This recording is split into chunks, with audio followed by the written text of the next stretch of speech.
Amigos, llevamos ya mucho tiempo sin una buena excusa para poder hablar de tenis femenino latinoamericano. Y la verdad que este Roland Garros no nos dio solo una excusa, sino dos grandes excusas, que son la mexicana Renata Zarazúa y la argentina Nadia Podoroska. Incluso muchos suscriptores de México me pidieron una opinión sobre Renata, a quien ya había visto en Acapulco, el torneo que compartieron tanto OTP como WTA, con las semifinales de Zarazúa, con una victoria en primera ronda a Sloane Stephens. Yo dije, bueno, ¿quién es esta chiquita? Literal, esta chiquita, de 23 años, muy pequeñita físicamente, muy fuerte, bastante rápida, inteligente tácticamente. Pero la verdad, a veces a algunos le molesta cuando yo suelo hablar de las condiciones en las que se presenta un rival, en las condiciones donde uno quizás puede lograr una victoria ante un rival que no se presenta en su mejor forma. Obviamente que decir una victoria ante Sloane Stephens impresiona.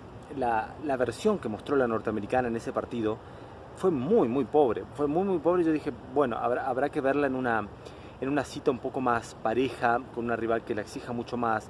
Terminó jugando un gran torneo y perdiendo semifinales contra la canadiense Fernández, hija de descendiente de ecuatorianos, la zurda muy delgadita que la verdad juega muy bien.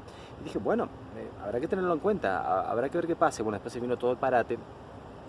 Ese fue literal el último torneo para muchos, Acapulco, y Dubái para otros. Y ahora tenemos nuevamente a Zarazúa atravesando la clasificación, ganando un total de 4 partidos. O sea, recordemos que perdón, en el circuito femenino, jugar partidos de clasificación como jugar partidos de cuadro principal es exactamente lo mismo. Estamos hablando del partido a lo mejor de 3 sets. O sea que Renata Zarazúa ganó 4 partidos en el Grand Slam parisino, lo cual es espectacular, y tuvo un partido más que digno, muy bueno, ante Elina Svitolina, metiéndole un 6-0 en el segundo set.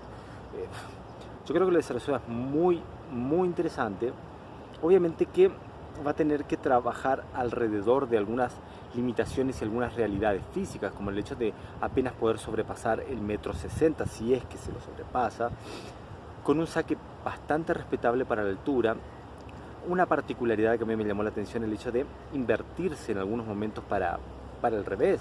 Uno suele pensar a veces que el golpe invertido siempre va a ser de derecha, pero confía mucho en un golpe de revés. Es muy bueno, pero creo que su derecha no tiene nada que envidiarle.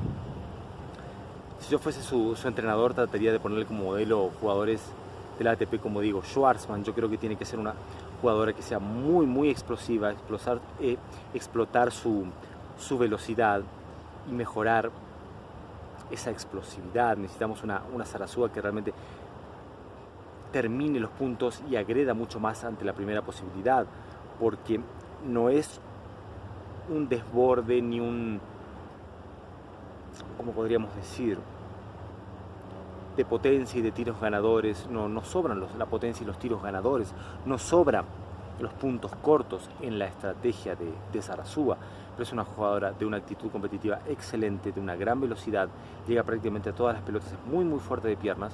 Yo creo que tiene que seguir evolucionando ese físico, poner esa proporción músculo-grasa, grasa-músculo en la mejor ecuación y proporción posible. Y yo siempre trato de, a pesar de todo y a pesar de los momentos actuales que vivimos, hablar de las condiciones físicas, ya sea de jugadores o jugadoras. Ese físico tiene que seguir evolucionando, tiene que estar bien fuerte, bien rocosa, muy explosiva, y tratar de seguir incorporando armas a ese juego. Me hizo acordar en algunos momentos a la española Arantxa Sánchez, una verdadera gladiadora de la década de los 80 y 90, múltiple campeona de Grand Slam, número 1 del mundo, que a mí me encantaba ver por su actitud. Y yo creo que tiene que desarrollar esa capacidad de lucha, esa capacidad de defensa y sobre todo esa capacidad de contragolpe / ataque. Muy interesante lo de Zarazúa, espero que siga evolucionando, espero que pueda mantener este nivel en todas las superficies ante grandes rivales. Creo que ese va a ser el gran desafío. En Acapulco lo pudo hacer de buena manera en cemento, tuvo un gran torneo en Roland Garros en polvo de ladrillo, y ese es mi análisis breve de las características de Zarazúa. Creo que tiene que seguir evolucionando, incorporando armas a ese juego. Y por parte de la Argentina Podoroska, la verdad que hace poco tiempo que tuve la posibilidad de empezar a ver partidos medianamente y decentemente bien filmados, porque siempre estábamos viendo algún torneo Challenger, algún ITF, perdón, mucho antes un Women's Circuit, en esas canchas que la cámara está muy atrás y vemos una cancha rectangular e interminable y no podemos apreciar mucho el juego. Bueno, en las últimas semanas tuvimos grandes actuaciones con títulos en Europa, con el hecho de haber atravesado también la clasificación, 3 partidos más primera ronda y ahora una victoria muy importante ante Putintseva, jugadora entre las 30 mejores del mundo, que la verdad ya es un salto de calidad muy importante. Estamos hablando de una jugadora de un físico bastante importante, muy aceptable para el circuito femenino, 1,70 m, delgada y fuerte, una gran derecha, un revés agresivo, un saque muy respetable. Yo creo que Podoroska realmente puede tener el techo bastante lejos. Eso ilusiona a lo que sea el tenis argentino, latinoamericano, al igual que lo de Sarasúa. Creo que tiene un marco, un biotipo que puede rellenar muy bien.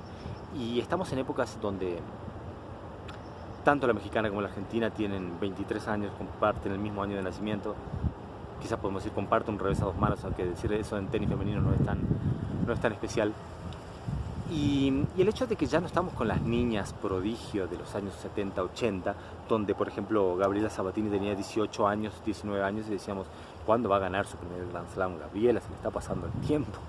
Y claro, tenía 19 años y ya tenía 5 o 6 temporadas en el primer nivel profesional. Eran otros tiempos, teníamos a Martina Hingis ganando Junior a los 12 años y a los 13 ya complicando las mejores del mundo.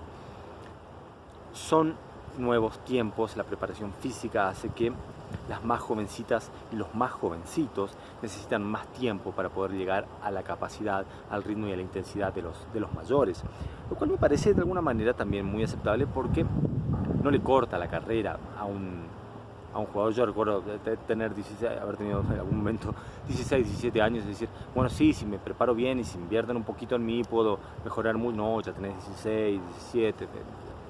Fíjate que Vilander ganó Roland Garros a los 17. Eran otros tiempos muy complicados y uno tenía que despuntar siendo un niño o una niña aún más. Teníamos a Sabatini en semifinales de Roland Garros mayores a los 14, a los 15 años. Yo creo que ahora las chicas tienen más tiempo. 23 años, 22, 23 años es una muy buena edad para empezar a mostrar lo mejor. Y lo de Podoroska me parece excelente en cuanto a lo técnico. Una jugadora muy fuerte. Y yo siempre hago esta comparación, y la verdad cada vez me importa menos lo que se piense.